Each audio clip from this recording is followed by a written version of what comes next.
Spring ball has concluded and the 2025 college football season is less than 100 days away. So today I wanted to share with you my thoughts, in a summary of course, on all 18 Big Ten teams. Before we begin, all that I ask of you is to subscribe to the channel, like the video, and hit the notification bell, especially those last two. Subscriptions are very valuable, but liking the video helps us get into the algorithm. Same with watching the video all the way through, and hitting the notification bell helps notify you when we go live Sundays, Mondays, and Wednesdays at 6 p.m. Eastern Time, and also when we release content daily.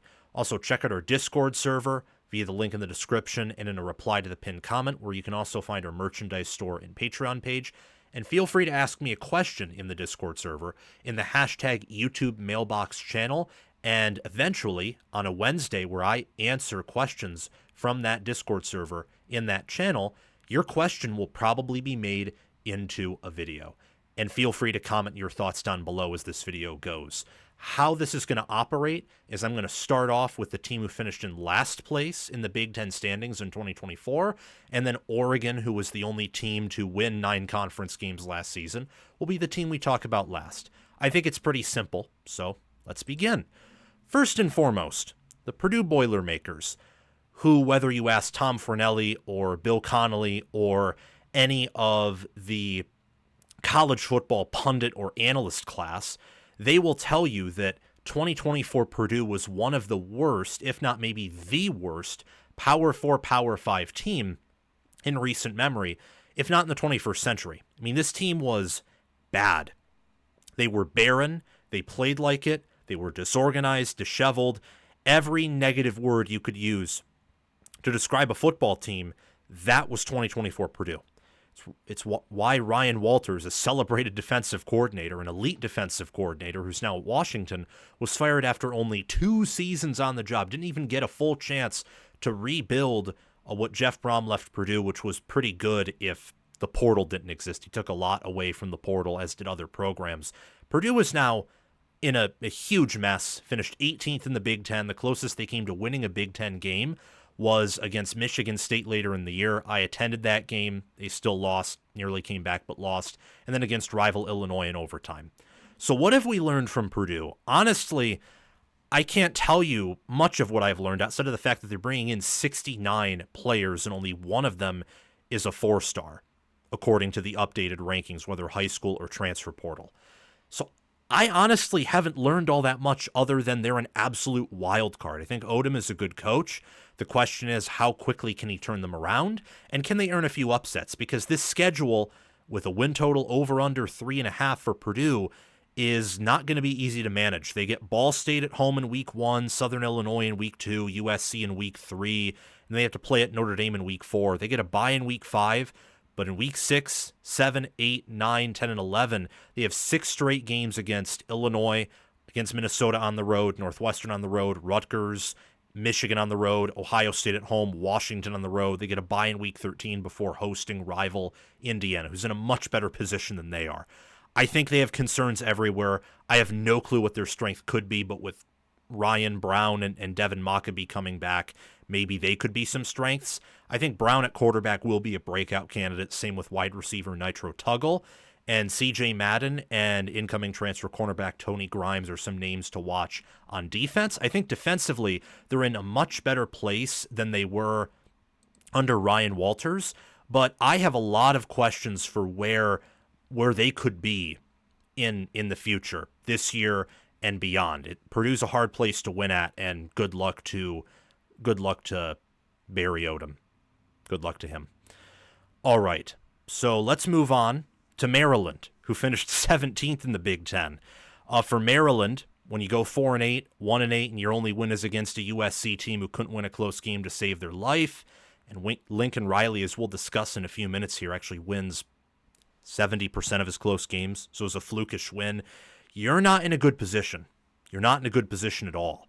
And with all they've lost in the portal, they lost Levon Johnson to Texas, Billy Edwards Jr. to Wisconsin, Kellen Wyatt to Indiana, Roman Hemby to Indiana. I mean, when Indiana is poaching some of your better players, that isn't exactly a good sign, is it? Although I think Indiana's moving forward in the football landscape. But we're talking about Maryland here. The question I have for Maryland is how hot is Loxley's seat? Because the way he's recruiting in high school and how he brought Maryland to 3 straight bowl games and winning seasons should earn him some credibility, one would think, but maybe not. And another question I have is whether Maryland can recover from the portal or not. Regardless, their win total is currently set at 4.5. They play Florida Atlantic in week 1, Northern Illinois in week 2, Towson in week 3, all at home. They travel to Wisconsin in week 4 before getting a bye in week 5. 6 and 7, they host Washington and Nebraska. Then they play at UCLA in week 8 before getting a bye in week 9. To end the year, all these games are in November, I believe, or at least 4 of them are. Indiana at home in week 10, Rutgers and Illinois back-to-back road games in week 11 and 12, Michigan at home week 13, and then Michigan State week 14 is technically a neutral site game in Ford Field, but it's more of a Michigan State home game, especially if the Spartans are going to be good this year. I think Maryland has concerns everywhere. They could be strong at wide receiver and punter.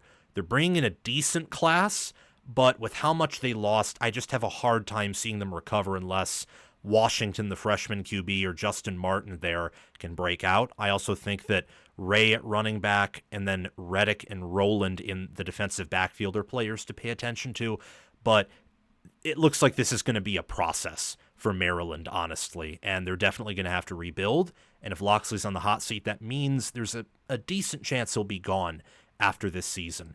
Next up, we have Northwestern.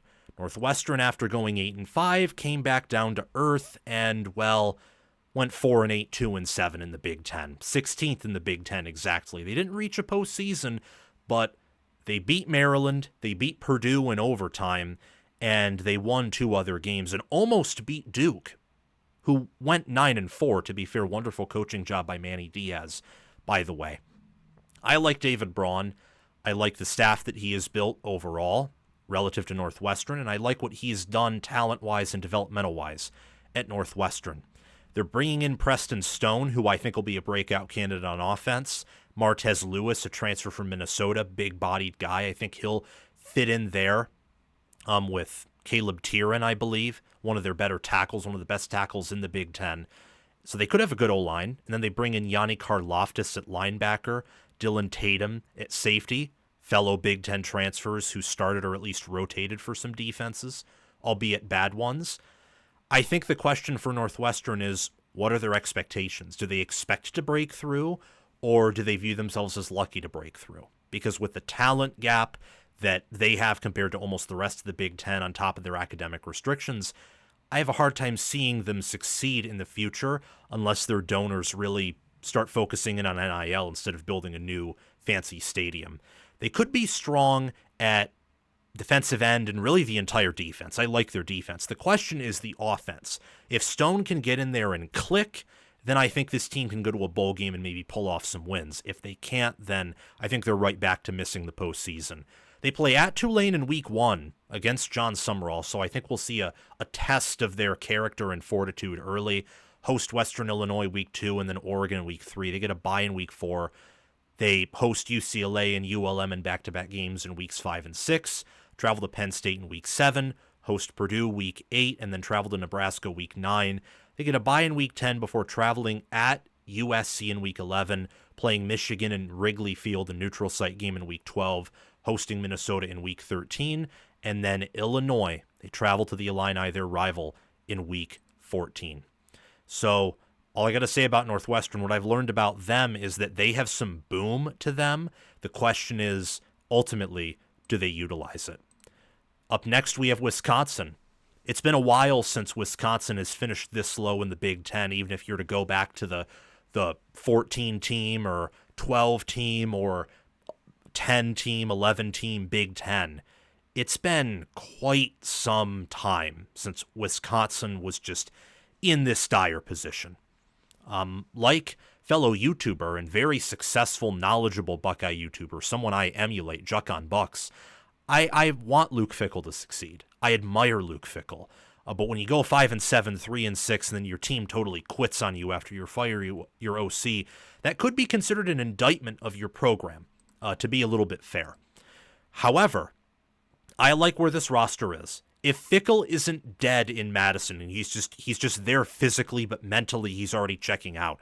If that's not happened and Tressel is able to fix the defensive front with the portal pieces they've brought in, this is a team who could pull off an upset against a top 10, top 15 team, and one that can definitely go bowling again and finish top 25 in power ratings. So kind of do what Florida did last year with their overbearing schedule.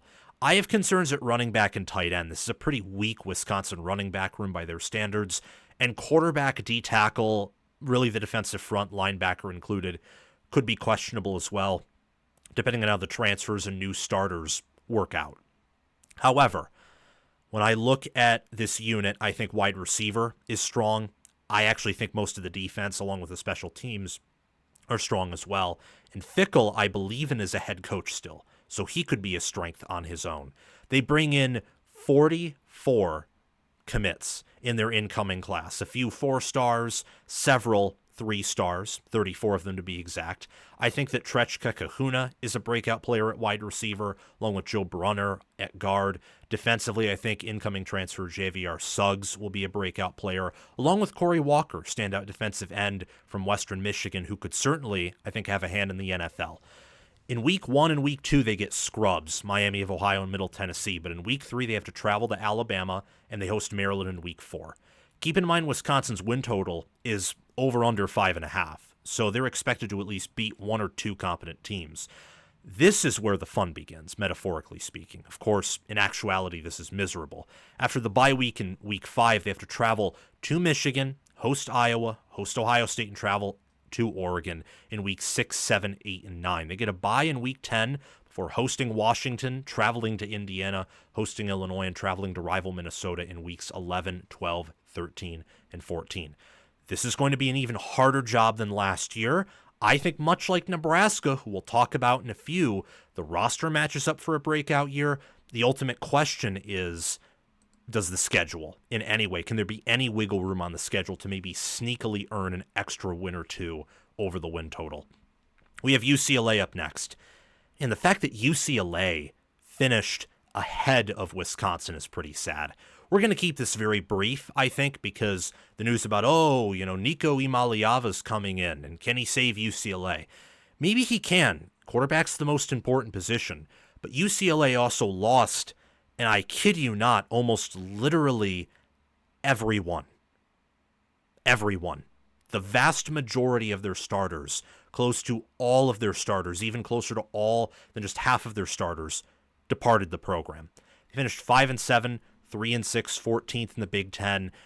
I think it's pretty clear that Deshaun Foster's players play for him, but how challenging is the rebuild? Because effort matters for sure, and maybe that'll help him steal away a win and go bowling this time.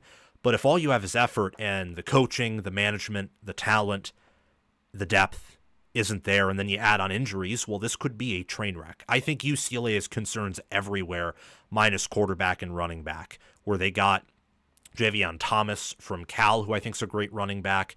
Nico Imaliava, I think, also is going to be a great quarterback this year. And also Gilmer at wide receiver is a breakout player. And then they have Williams and Woods. I think the defensive front was pretty good last year. I think there are some backups waiting to emerge there. Nonetheless, they're bringing in almost 50 new players.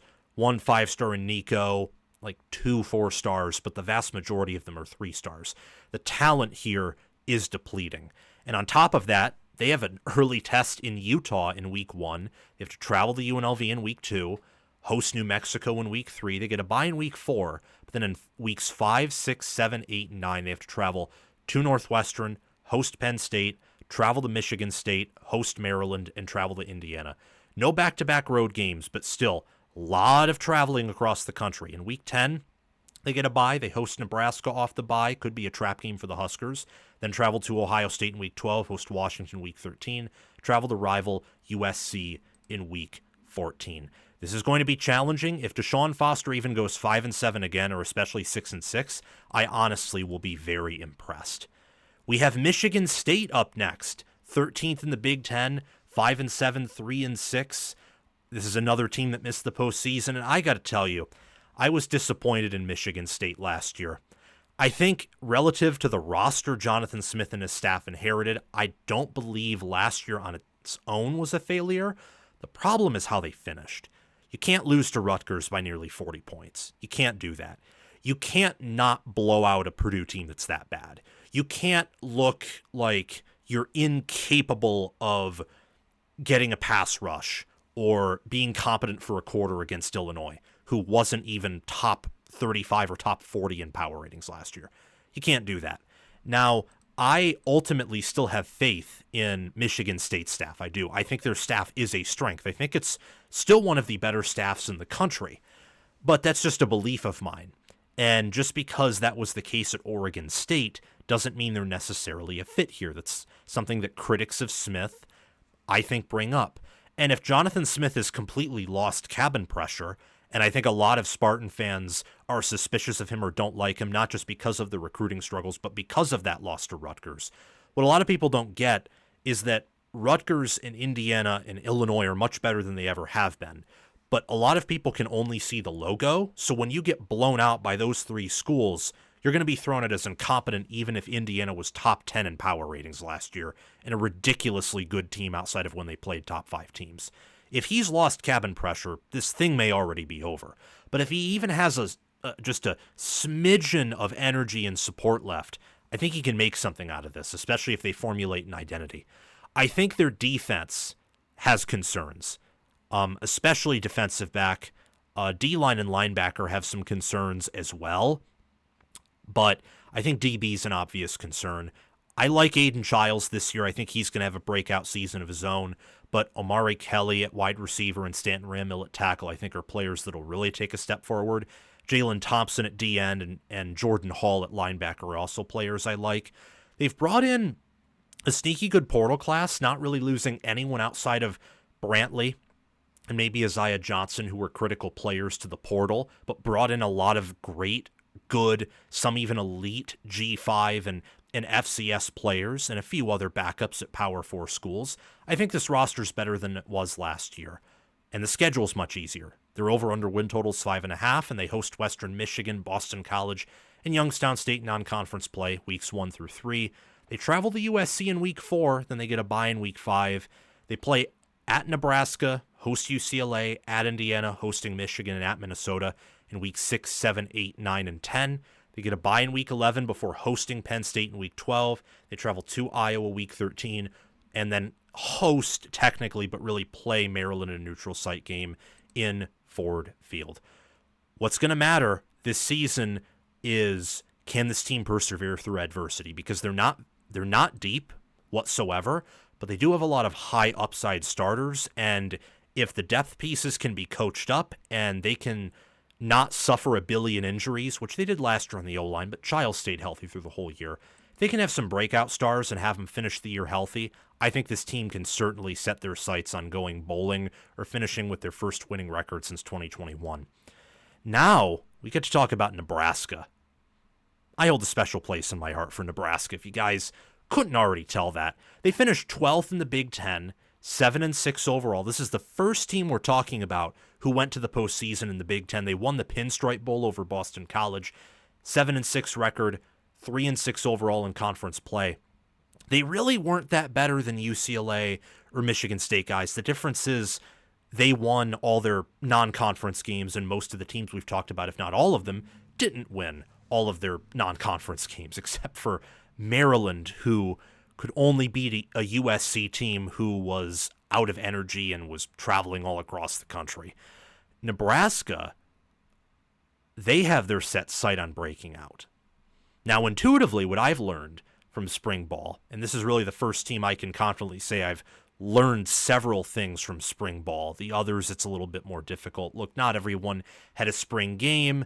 There's some teams where there's just so much unknown or so much uncertainty with the players where it's hard to formulate something. But with Nebraska, what I've learned is I think there's internal confidence that they can break out and have a big year. But I've also learned from my own eyes and some other people's eyes externally that they may be a year early for that. Their win total set at 7.5, and their schedule includes a neutral site game against Cincinnati in week 1. They host Akron, HCU, and Michigan in weeks 2, 3, and 4. They get a bye in week 5. They then host Michigan State in week 6, play at Maryland in week 7, and they have a back-to-back road game, Maryland and then Minnesota, both on the road in week 7 and 8. They host Northwestern week 9 and then USC in week 10. They play at UCLA in week 11 before getting a bye in week 12. Then play at Penn State week 13 and host Iowa, rival Heroes game, week 14 in a Friday night game. So a lot of back-to-back road games, back-to-back home games, a little bit of a different schedule, but one that I think is very workable. They have a good incoming class, close to an 89 average rank per recruit per 24/7 Sports composite. And I think that quarterback, wide receiver, linebacker, and potentially the offensive line can be a strength for this team. I think the D-line has some concerns, same with the defense overall with how much they lost, but that can easily be balanced out if not surpassed by improvements on offense. I think Raiola's going to break out and have a huge year. Same with one of their running backs in Ivies, who's a little bit buried behind the depth chart, but I think he'll be a key contributor this year. And then Vincent Shavers and Marquise Watson-Trent are players who I think will break out. Again, talking about that internal confidence, Nebraska is a team who should expect to improve and win probably 8 or 9 games with this schedule. If you win 7, well, it's an improvement on your previous regular season win total, and with that, you can be a little bit happy. I think it might be a year too early, especially looking on defense, but they didn't make many spring portal additions outside of a kicker from Cal, so I think they have some confidence with where they're heading under Matt Rule. And I do think ultimately Matt Rule will work at Nebraska. Up next, we have Washington, who finished 11th in the Big Ten, 6-7, 4-5 last year, won a bunch of close games, lost a bunch of close games, went undefeated at home, couldn't win a road game to save their life, lost the Sun Bowl off a missed 2-point conversion against a great Louisville team. So where does Washington stand? Where do they stand here? They got DeMond Williams, who started a few games last season back. I'm very high on him, as are many people. But they lose both of their coordinators. Staff changes could be a hidden concern here. And if Ryan Walters doesn't have the athletes necessary to run his defense, we've seen him do this before at Purdue. We've seen him do it at Illinois. He wants to run his system. So how does that work, especially with all they lost, actually some of which to North Carolina that Steve Belichick took with him? Can they improve despite those losses? And what do they do on defense? And how can they utilize DeMond Williams and Denzel Boston, Amari Evans coming in from the portal? And also their star running back, Jonah Coleman, who I really like. In week 1, they play Colorado State. Week 2, UC Davis. They get a weird bye in week 3, and they travel to Washington State to play in the Apple Cup in week 4. They host Ohio State in week 5, travel to Maryland week 6, host Rutgers in week 7, travel to Michigan week 8, host Illinois week 9 before getting a bye in week 10. Then weeks 11 through 14, they play at Wisconsin, Purdue, at UCLA, close the year out, hosting Oregon. This team last year could not win on the road to save their life, but was undefeated at home. So with the schedule and all the travels, over-under win total preseason of 7.5. This is definitely a team to watch. What I've learned from them is I don't think this is their year, but there's a lot of belief in DeMond Williams around the country. I think they've made the right hire at defensive coordinator, which is the side of the ball that is not Jed Fish's expertise. I think they're set up well to be a team that ultimately does improve, and I think they're on the right track. I also believe that while they did suffer some losses on defense, return a guy like Javon Parker on the D-line. I mean, there's a chance here that what they lost is actually addition by subtraction. Now, at 10th in the Big Ten last year, we're talking about the Rutgers Scarlet Knights. 7-6, choked in the Guaranteed Rate Bowl to Kansas State, in something that I won't forgive because I like the Big Ten, if you can't tell. And I was rooting for Rutgers because I predicted Rutgers to go 10-2 last year. They didn't. I was kind of mad about it, but hey, if they win 8 games with a bowl win, that'd be good. No, couldn't even do that. They were very inconsistent all last season. The good news is they return over 70% of their production in 2024, and Ethan Kaliakmanis had a decent season, But the rushing defense was an abject disaster first half of the season, if not first 2/3.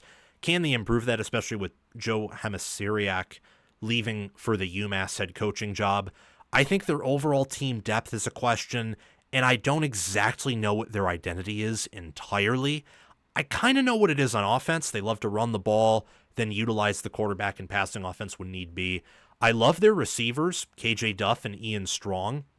And if Kaliakmanis works out, this could be Rutgers' best offense in a while.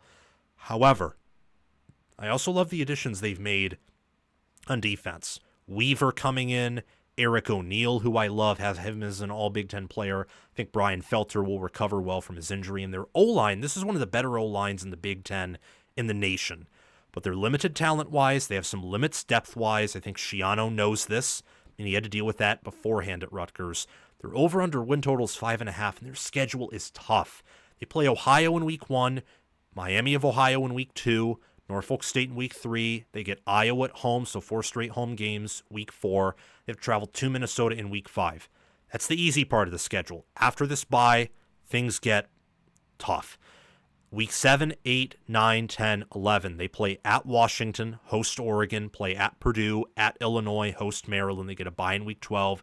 They have to play at Ohio State Week 13 and host Penn State Week 14. I mean, you better win 4 out of the 5 or 5 out of 5 of your first 5 games, because down the road, you're going to be searching for that final win or 2, maybe 3 if you're lucky. Can it be done? I think so. I think Schiano's a good coach. This is a very tough schedule, even if this team will improve compared to last season, and returning production says they will. Their record might regress, and they may miss the postseason. So with Rutgers, what I've learned about them is I think they're in the best position possible to, I would say, succeed relative to their expectations with this schedule. It just depends, I think, on how the defense pans out, really. Next up, talking about USC. 9th in the Big Ten last year, 7-6. They won the Las Vegas Bowl. USC's schedule last year was tough. Now look, I do not agree with their decision to get out of the Notre Dame game. I don't agree with that. However, you have to understand they're on the other side of the world, if the world is the lower 48 states. Of course, that's not the world, but in the college football world, that is the world, unless you want to include Hawaii, who hasn't done all that much. In the world of the Blue Bloods, the national championship contenders, you have the West Coast, or in this case, the East Coast, with how you're viewing the screen, and then you have the East, like whatever direction you want to talk about. East Coast, West Coast. That's what you have. USC is constantly like doing this. They're like bouncing back and forth like a pinball between the pinball flippers. And that wears on you. I mean, that really wears on you. Their schedule this year, I think, is easier in regards to travel. Over under win total of 7.5. They get Missouri State, Georgia Southern at home in weeks 1 and 2. Watch out for that USC Clay Helton reunion in week 2. They travel to Purdue in week 3, host Michigan State week 4, travel at Illinois in week 5. Then, week 6, they have a bye. Week 7 and 8, short stretch before they get their bye in week 9. They play Michigan in week 7, travel to Notre Dame in week 8. Then weeks 10, 11, 12, 13, and 14, they travel to Nebraska, host Northwestern, host Iowa, travel to Oregon, and host UCLA. It's an easier schedule than last year where they had to travel to Maryland, to Michigan, to Minnesota, for example, and then also to Washington. It was easier, I think, in terms of travel. This year, it will be easier than it was last year. If the off-field energy translates to on-field success, and Riley's offense regresses to the mean, which means since last year's offense was his worst, since his record in close games was his worst in his career, if those regress to the mean, this team will win a lot of games and potentially be a college football playoff contender. And in my mind, what I've learned is that this team is all in, and looking at their spring portal moves, they made some, but I think a lot of them were more depth moves than anything else. I think they're confident with where they're at moving forward. The concerns I have about them are in relationship to depth because they lost a lot to the portal and haven't exactly recruited or developed well.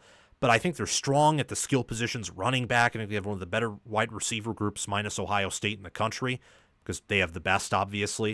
And I think they're actually strong at D-end, linebacker, safety with Kamari Ramsey, and their defensive staff is one of the best in the nation.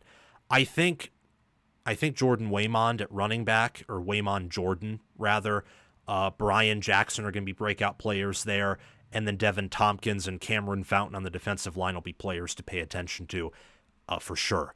For USC, it's all about getting, that probably maybe 7th's enough, more like 8th or even 9th win this year.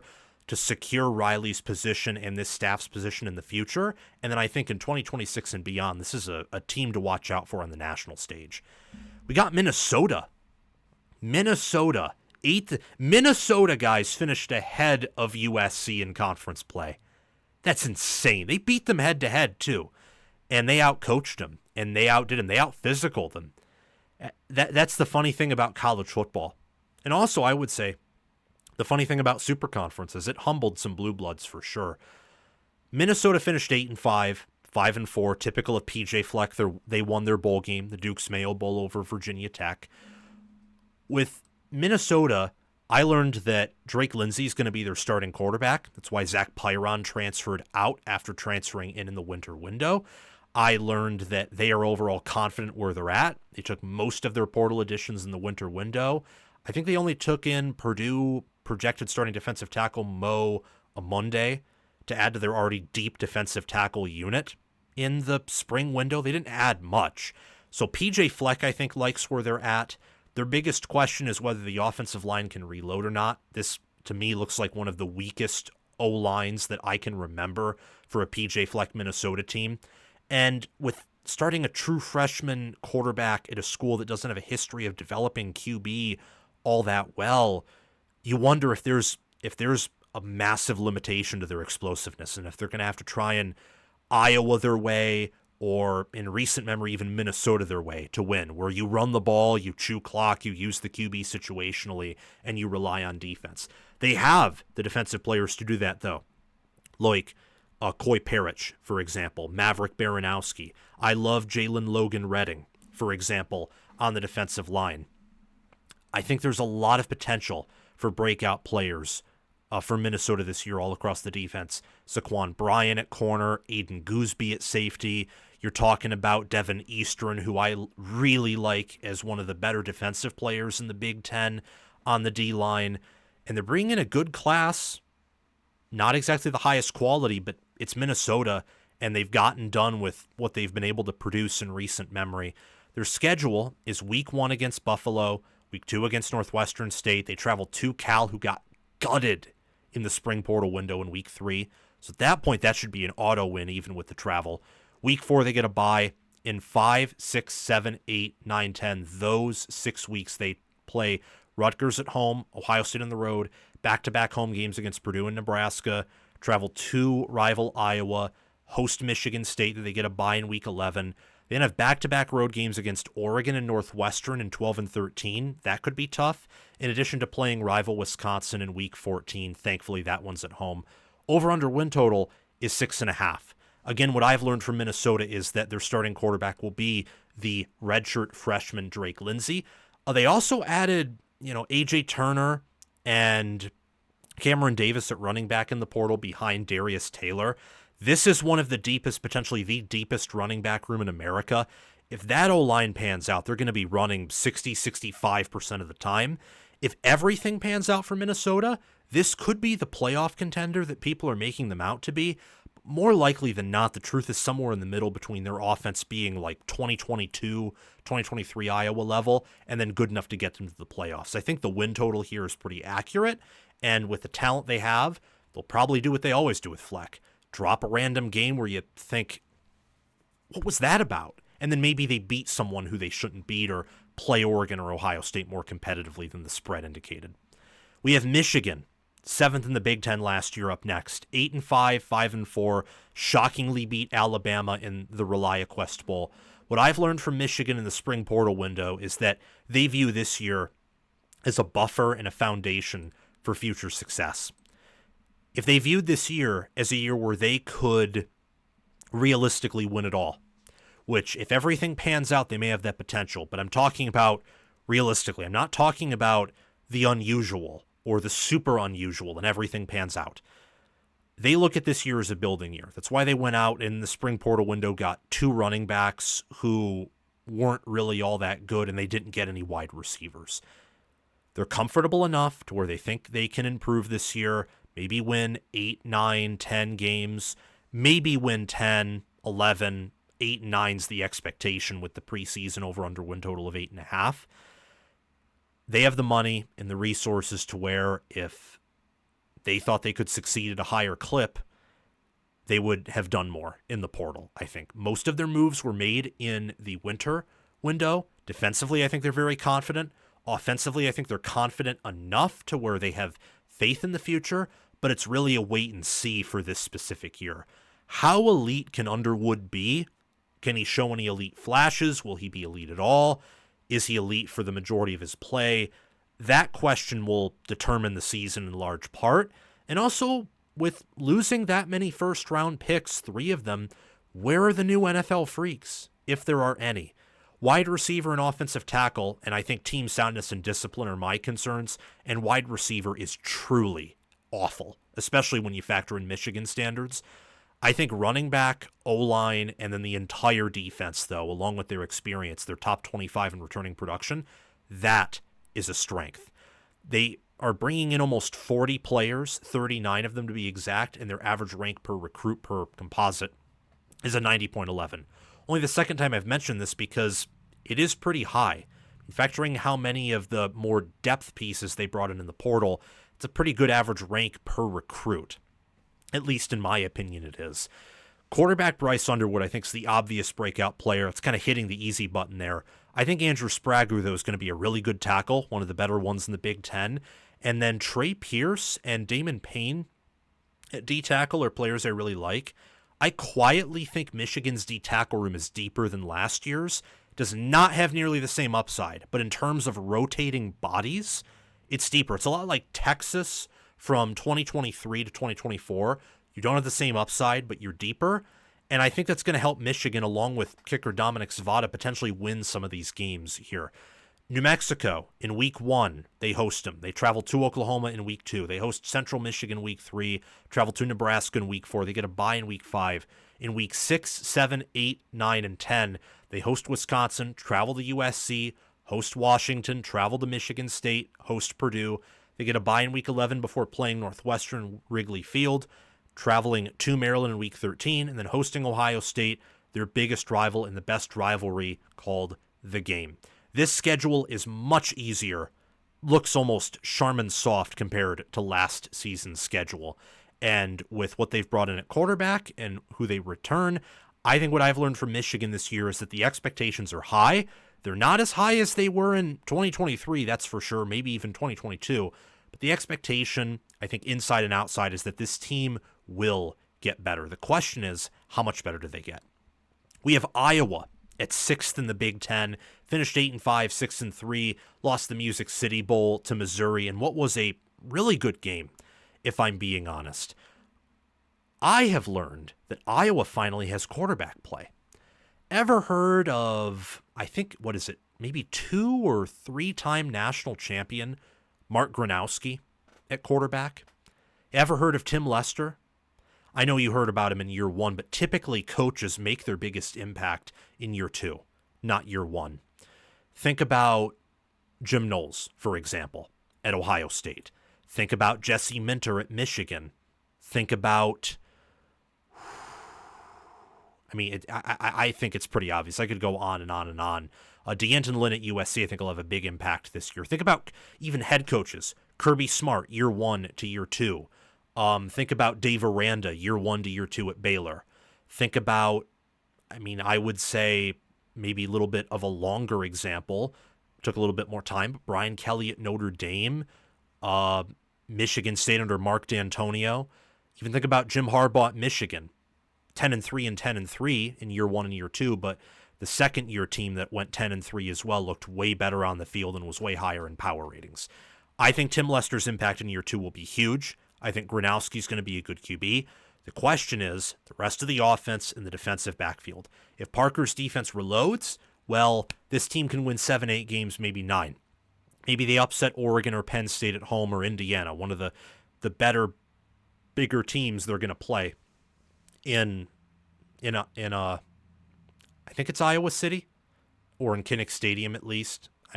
I hope I'm not confusing Iowa or Iowa State here, but my bad if I do.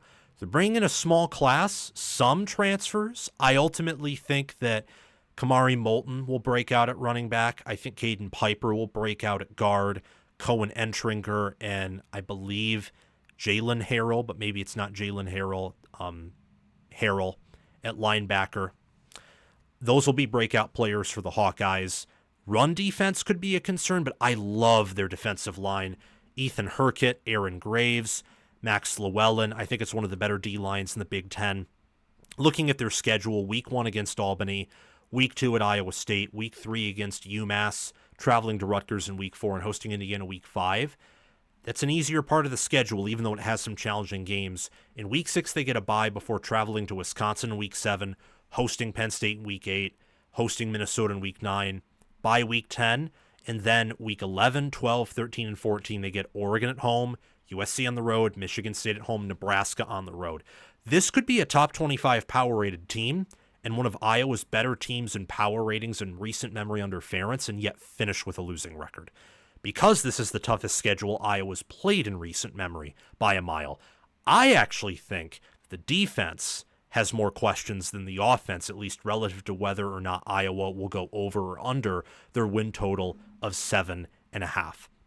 May sound shocking, might even be heresy, but I'm telling you here and now that outside of the defensive line, I don't know exactly what Iowa's defense is going to look like. I think it'll be top 25 because I think Parker's a stud, but I know the offensive line is going to get, is at least going to be similar. I know the offense is going to get better, or at least more balanced in my mind.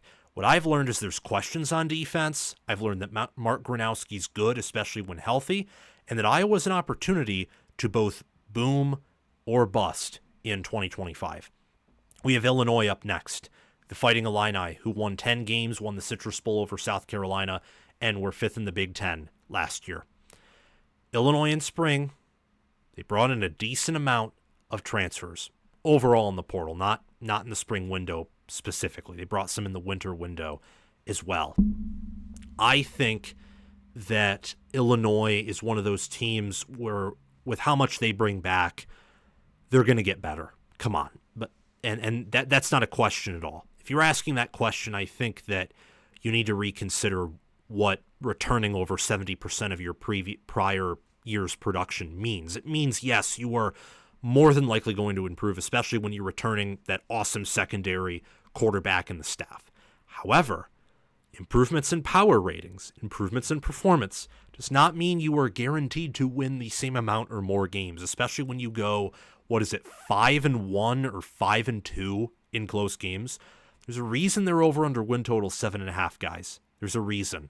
They play Western Illinois in week 1. They play at Duke in week 2, which I'm telling you, not a guaranteed win. They host Western Michigan week 3, travel to Indiana week 4, host USC week 5, travel to Purdue in week 6, then they host Ohio State in week 7 before their bye in week 8. Kind of later first bye than most teams we've talked about so far.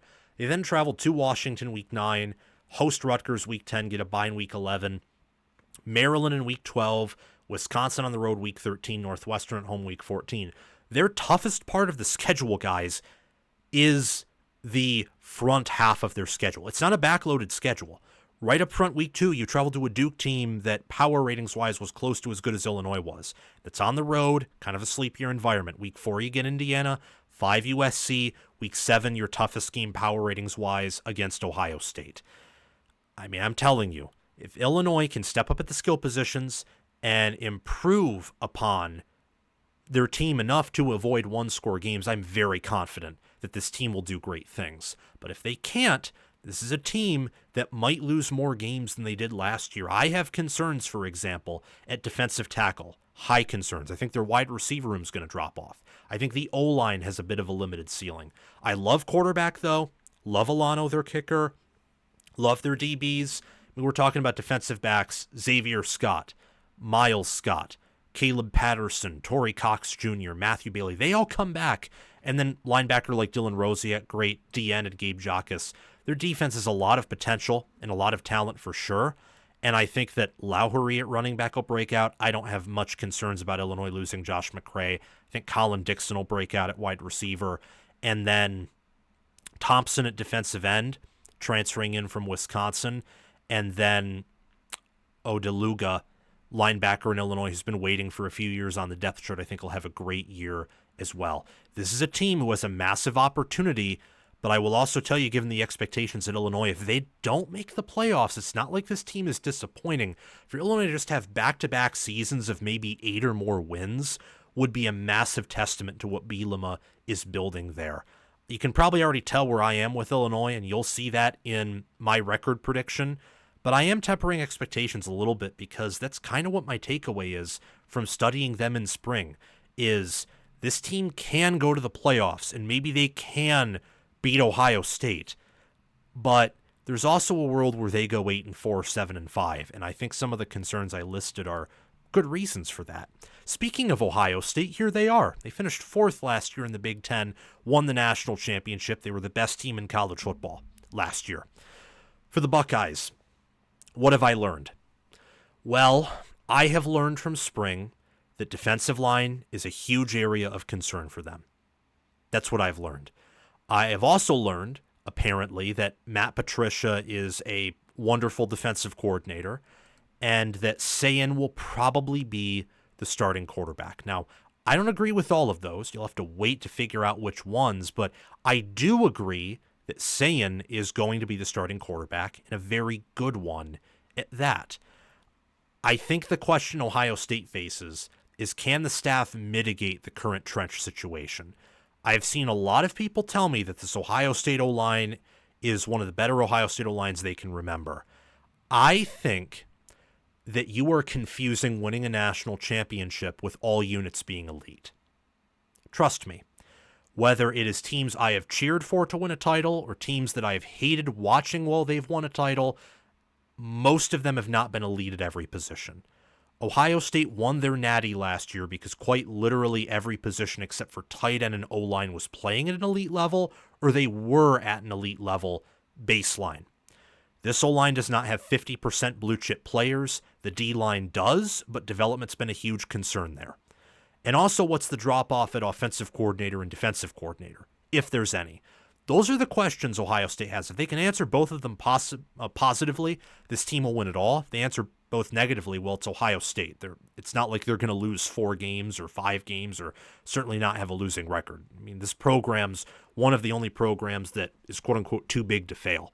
It's why I admire Ohio State and honestly love Ohio State. Like, what's not to like about their success? Their preseason win total is 10.5. They could do better than last year's regular season 10-2 record. They get a big test week 1 with Texas at home, play Grambling State week 2, Iowa week 3. They get a bye in week 4, and travel to Washington in week 5, host Minnesota week 6, travel to Illinois week 7, then another road game after that in Wisconsin at week 8. Back-to-back road games are tough, even for a team like Ohio State, so that's something to pay attention to. In week 9, they have a bye. Then in weeks 10, 11, 12, 13, and 14, they host Penn State, travel to Purdue, host UCLA and Rutgers back-to-back, and they travel to Michigan to conclude the season. My concerns are defensive line and O-line depth, and I think a little bit of center and guard. I think the tackle situation with Inanwa is fine, at least at left tackle, which is the most important position. I think quarterback, huge strength. Don't care that Will Howard left. Tight end might be the best room in the country. Wide receiver is the best room in the country. No questions need to be asked there. I like left tackle. I love linebacker. I think linebacker will be more talented this year than it was last year. Love the safety room. I like the culture and the staff. And the Buckeyes have a kicker who can hit a 50-yarder. So this team's going to be one of the best in America. They brought in a high-caliber class, 91.65 average rank per a recruit per the composite. I think Bo Jackson at running back will break out, Arvell Reese at linebacker, and Devin Sanchez at corner. And then I think Julian Sayin at QB, I wouldn't have classified him as a breakout player because I think, Ohio State QB, 5 stars at a year in the system. People are underrating him, and I don't get why. A lot of people don't have him top 5 in their Big Ten QB lists, and I think that's a little bit facetious and intellectually dishonest. Maybe it is a Kyle McCord, Devin Brown situation, but guess what, guys? Pundit class, analyst class for college football. Open your eyes, because Kyle McCord was a top 5 quarterback in the Big Ten and a top 10 QB nationally in QBR without legs, and QBR's biased towards QB with legs. So please, open your eyes. Saying's going to be a top 10, top 15 QB at the worst, maybe at the bottom barrel, top 20, top 25. And with those offensive players, this is still going to be a great team this coming season. I mean, the only questions about the Buckeyes is simply how far will they go? It's not whether or not they'll be a good team, unlike most teams on this list. Up next, talking about Indiana. Indiana finished third in the Big Ten, 11-2, 8-1, lost in the first round of the college football playoff to Notre Dame. I think quietly, what I've learned about Indiana, and some Indiana fans and people are saying this team should be better than last year's team. I know that sounds insane, but they're returning almost 2/3 of their production. Mendoza, from an NFL standpoint, is an upgrade over Rourke. It's the second year of, I think, one of the better staffs in America, and as we've talked about, staffs typically have their biggest effect in year 2 compared to year 1. And while their schedule is tougher, much tougher, it's not one of the toughest schedules in America. Preseason over-under win total of 8.5. They get Old Dominion week 1, Kennesaw State week 2, Indiana State week 3, Illinois week 4, at Iowa in week 5. They get a bye in week 6, play at Oregon week 7, host Michigan State week 8, host UCLA week 9, travel to Maryland and Penn State back-to-back in weeks 10 and 11, host Wisconsin week 12. They get a bye in week 13, and then they travel to rival Purdue in week 14. Omar Cooper Jr. will break out, and I think Drew Evans at guard will have a phenomenal comeback here after being injured. I love Tyreek Tucker. I think he's one of the best D tackles in the Big Ten, and then Dominique Ratcliffe, an incoming transfer from Texas State, is someone I'm high on. About my only concern with Indiana's right tackle, where Zen Michalski is projected to start. Now, I think Bob Bostad's an underrated O-line coach. I think it's why Cignetti kept him from Tom Allen's staff. So there's a chance that, Zen Michalski just didn't work at Ohio State because of some coaching things over there, but he works at Indiana. But still, with how bad he looked last year, I have to list that as a concern. And I think tight end, there's some limitations there. I think it's a more talented room than last year, but still a little bit limited. And of course, this team doesn't have much blue chip talent, so they have a limited ceiling compared to many other teams who are, in the current range of discussion. Like Ohio State came before Indiana in conversation, Penn State's coming after. Both have much higher ceilings than Indiana. Let's not mistake that. I think that quarterback, running back, wide receiver, the O-line, and the entire defense, though, is a strength. I love Bryant Haynes. Think he's one of the best DCs in America. I think Indiana's strength and conditioning is off the charts good. And they have some underrated NFL talent. And I am convinced that Indiana's a top 10 staff, if not a top 5 staff. So this team, I'm saying this, it should be better than it was last year. A lot of people talk about, Indiana was lucky. They won close games.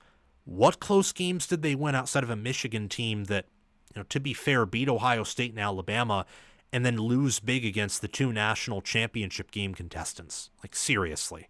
Not saying Indiana will be better record-wise because they play a much tougher schedule, but power ratings-wise and their performance in big games against more talented opponents, they should be better. That's what I've learned from observing them in the spring. We have Penn State up next. What I've learned about Penn State is that they're serious when it comes to trying to win a national championship. 13-3 last year. All the losses were close against Notre Dame, Oregon, and Ohio State, all of whom at one point in the season were ranked inside the top 2. Lost in the Orange Bowl to Notre Dame. What was encouraging about last season is I think James Franklin let it rip a little bit after the Ohio State game. And James Franklin's typically more of a conservative guy, though sometimes he's also stupidly aggressive. But still, I thought that was somewhat encouraging. I just don't think Tom Allen quite worked out, and the wide receiver room was an absolute disaster. They've corrected that, though, bringing in Kyron Hudson, bringing in Trevor Pena, Devontae Ross, all of whom I think will do well, at least 2 out of the 3. Luke Reynolds, though, breakout player at tight end, circle his name, along with guard Cooper Cousins, who I think will quickly acclimate to the Big Ten. I think Caleb Artis at defensive tackle will be a breakout player, same with cornerback Elliott Washington II.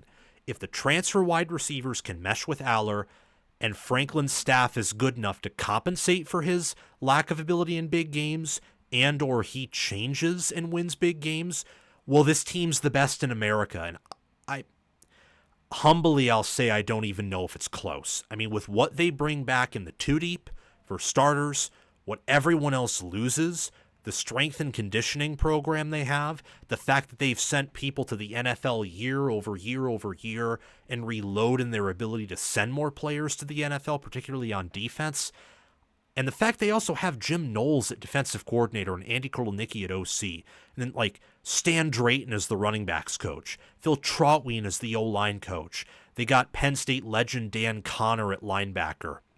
Anthony Poindexter, who's been there forever and is definitely has the qualifications to be a defensive coordinator, is their co-DC and safeties coach. And then Terry Smith's their corner coach. I love Deion Barnes as well. This is one of, if not the best staff in America. And their incoming recruiting class wasn't as good as Michigan's or Ohio State's, but with what they bring back and how good they are at development, I don't think it needed to be for it to be a good class. I look at their schedule with a win total of 10.5, and I think to myself, well, 12-0 is an easy possibility here. It doesn't mean it will happen, doesn't mean I'm predicting it, but it's very possible.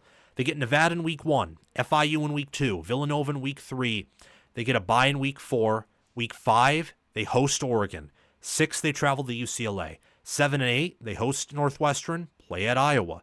They get a bye in week 9, and then in week 10, 11, 12, 13, and 14, they travel to Ohio State, host Indiana, travel to Michigan State, host Nebraska, and travel to Rutgers.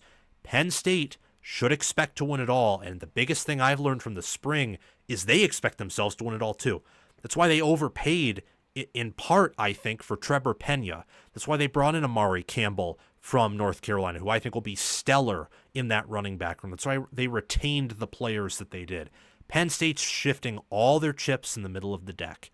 But guess who's doing this all the time? Guess who's doing this more than Penn State? It's Oregon. Oregon's the epitome of shifting their chips in the middle of the table, along with Texas. In the transfer portal, this is how the portal works now. The portal works that Georgia, Ohio State, and Alabama, who have great NIL budgets, elite staffs, I think Ohio State and Georgia right now have the two best head coaches in America. This is a poker table, and they raise. They set a price, and Oregon and Texas just confidently shift chips in the table, and then in terms of recruiting and development, their hands are good enough to where they just outbid you, and they beat you in the bidding game, and it's hard to call their bluff, and if you do, then they cheat, and their cards win. It's a bad analogy because I'm not really a poker player. The point being, Oregon and Texas are always all in because they can just outspend everyone. It's part of the reason why Oregon went 13-0 in the regular season last year and 9-0 overall. It's why they won the Big Ten, were Big Ten champs. Yes, they got blown out by Ohio State, but they beat them the first time, and really they had an overall successful season. No one's talking about Oregon, and it's because of how they finished against Ohio State. Part of the weakness of the modern playoff era, and Pate and others have pointed out, is you're basically viewed by how you finished. And by how you finished, Oregon did not do well, if that's all you look at. But I don't think Lanning and the staff are viewing it that way. I look at Oregon, I've studied them, and what I have learned is that they have the best set of freshmen in the Big Ten. That's what I've learned from spring. Ohio State's close, and Ohio State is Jeremiah Smith, who now isn't a freshman, he's a sophomore, and Ohio State still has more, I think, aliens, proven aliens for sure on their roster.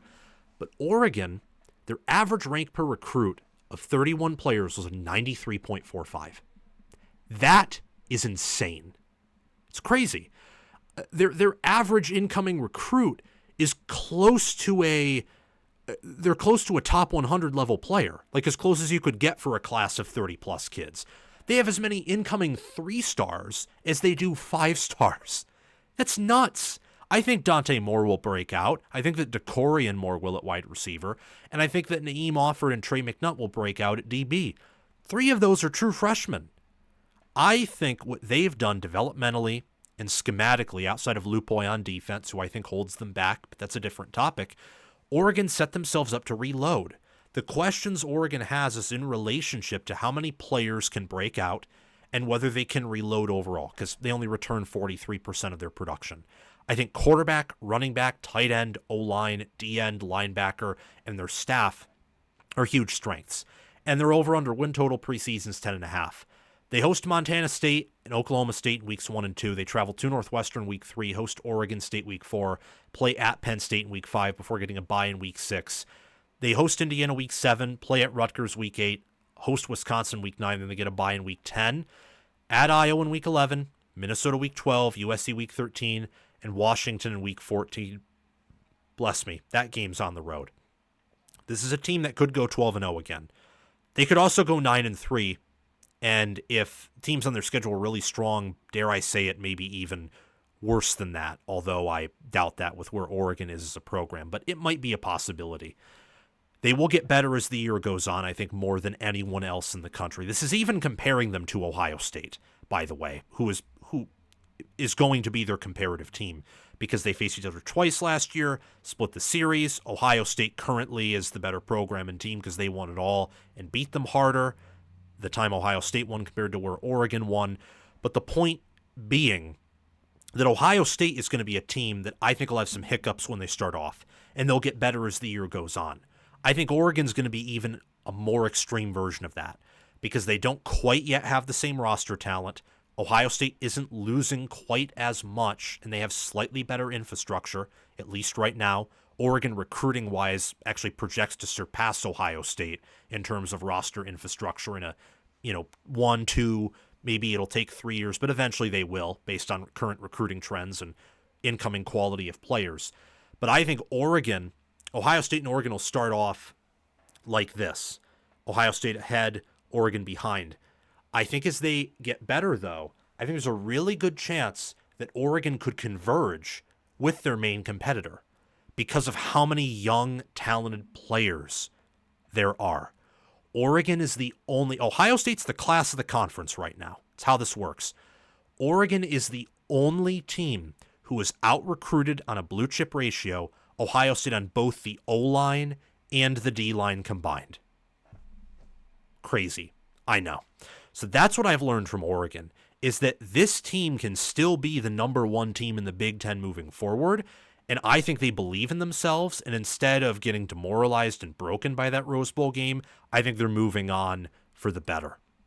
Thank you all so much for watching. I really enjoyed this video. It was long, yes, but these teams deserve it. There's 18 of them. How can't you talk about 18 teams for an hour if you want to provide some actual thought with substance? Make sure to like the video, subscribe, and hit the notification bell as well. That way you can get notified when I do deep dives on these teams, where instead of talking about them for 2 or 3 or maybe for some of these teams toward the ends 4 minutes each, you can hear me talk about them for maybe 20 or 30 minutes each and really dive deep on specific players and coaches and give grades for them. I'm very excited for that. Thank you for watching this video. I will see you all very soon. Have a fantastic day. Bye-bye.